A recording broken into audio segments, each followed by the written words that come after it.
Which one of the following is calculated as a percentage change in the demand for the good divided by the percentage change in the price for the goods? பின் வருவனவற்றில் எது பொருட்களின் தேவையின் சதவீத மாற்றத்தால் பொருட்களின் விலையில் ஏற்படும் சதவீத மாற்றத்தால் வகுக்கப்படுகிறதுன்னு கேட்குறாங்களா? இது வந்து ஒரு கான்செப்ட். என்ன கான்செப்ட் அப்படின்னு கேட்டீங்கன்னா, எலாஸ்டிசிட்டி, பிரைஸ் எலாஸ்டிசிட்டில எலாஸ்டிசிட்டி ஆஃப் டிமாண்ட் அப்படின்னு சொல்லிட்டு வந்து ஒரு ஃபார்முலா இருக்கும். அந்த ஃபார்முலா என்ன? It is equal to percentage change in demand divide by percentage change in price அப்படின்னு சொல்லுவாங்க. இந்த கான்செப்ட் எதுக்காக யூஸ் பண்றாங்க? நான் சொல்லிட்டேன். எலாஸ்டிசிட்டி அப்படின்னு ஒரு வார்த்தை வந்தாவே ஏன்னா, ஒரு பொருளோட விலை இன்க்ரீஸ் பண்ணும்போது அந்த பொருளோட டிமாண்டு எந்த மாதிரிலாம் மாறும் அதை பார்க்கறது ரொம்ப தியரிட்டிக்கல் லெவல், ரொம்ப அக்யூரேட்டா பார்க்கணும். அதை எதை வச்சு பார்ப்பாங்கன்னா, இந்த எலாசிட்டி ஆஃப் டிமாண்டோட ஃபார்முலா யூஸ் பண்ணி தான் பார்ப்பாங்க.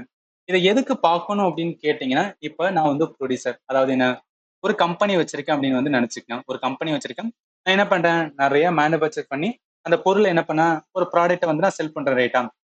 ஒரு பொருளை விற்கிறேன். என்னோட எய்ம் என்ன இருக்கும், ஒரு கம்பெனி நடத்துற என்னோட எய்ம் என்ன இருக்குன்னா, அதிகமான பொருளுக்குல அதிகமான பிரைஸ்ல வந்து விற்கணும். அப்பதான் எனக்கு லாபம் கிடைக்கும். இதான் என்னோட எய்மா இருக்கும், ரைட்டா? அப்ப நான் என்ன பண்ண நினைப்பேன்னா, ஒரு ப்ராடக்ட்டை வந்து நான் ப்ரொடியூஸ் பண்ணிட்டேன், மேனுஃபேக்சரிங் பண்ணிட்டேன்.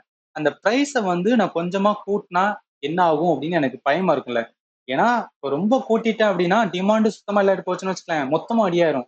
ஆனா பிரைஸையும் வந்து என்ன பண்ண முடியும்னா ஒரே மாதிரி வச்சுக்க முடியாது. ஏன்னா ஒவ்வொரு வருஷமும் இன்ஃபிளேஷன், பணவீக்கம் இருக்கு. கண்டிப்பா நான் பிரைஸ் வந்து கூட்டி தான் ஆகணும். ஆனா அது எவ்வளவு கூட்டுறது, அதுதான் வந்து கொஸ்டின் மார்க் வரும்.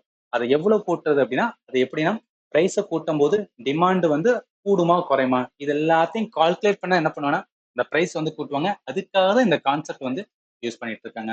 இப்போ புரியும் நினைக்கிறேன். அப்ப இந்த கான்செப்ட் என்ன? எலாஸ்டிசிட்டி ஆஃப் வந்து டிமாண்ட்.